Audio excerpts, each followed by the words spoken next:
ఈ ద్వాదశ రాశి ఫలితాలనే కార్యక్రమంలో 10వ దిన మకర రాశి ఫలితాలు సంక్షిప్తంగా చూద్దాము. మరి ఎవరి నామాక్షరాల్లో మొదటి అక్షరం భో, జ, జీ, జూజే, జోఖా, గాగి అనే అక్షరాలు వస్తాయో ఈ 9 అక్షరాలకి మకర రాశి సూచితం.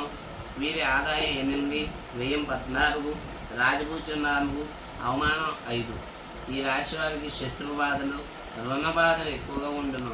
తలంచిన కార్యంలో ఆటంకాలు, నమ్మిన వ్యక్తుల వలన మోసపోట, అకారణ కలహము, ఎంత మంచిగా వ్యవహరించుకున్నా పేచీలు, వృత్తి వ్యాపారంలో కలిసి రాకపోవట, అనవసర ధన వ్యయం, భార్యాభర్తల మధ్య ప్రేమాభిమానాలు తగ్గుట, కుటుంబ తగాదాలు, వ్యవహార చిక్కులు, వాహన ప్రమాదాలు సంభవించవచ్చు.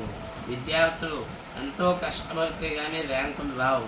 చంచలత్వం ఎక్కువగా ఉంటుంది. ఉద్యోగస్తులు కూడా ఈ సంవత్సరం నిరుత్సాహం అని చెప్పవచ్చు. వ్యవసాయదారులకు చుట్టుపక్కల రైతుల కన్నా పంట తగ్గి ఆలస్యంగా సొమ్ము చేతకు వస్తుంది. పెట్టుబడులు ఎక్కువగా అవుతాయి. రుణాలు చేయవలసిన పరిస్థితి వస్తుంది. వ్యాపారస్తులకు పోటీలు ఎక్కువ అవుతాయి. రేట్లు తగ్గించవలసి వస్తుంది. లాభాలు తగ్గును. సరుకులు నిల్వ చేయటం మంచిది కాదు. క్రీడాకారులకు కొన్ని సందర్భాల్లో నిరుత్సాహం ఏర్పడుతుంది. కళాకారులు, టీవీ, సినీ రంగం వారు సమస్యలు ఎదుర్కోవాల్సి వస్తుంది.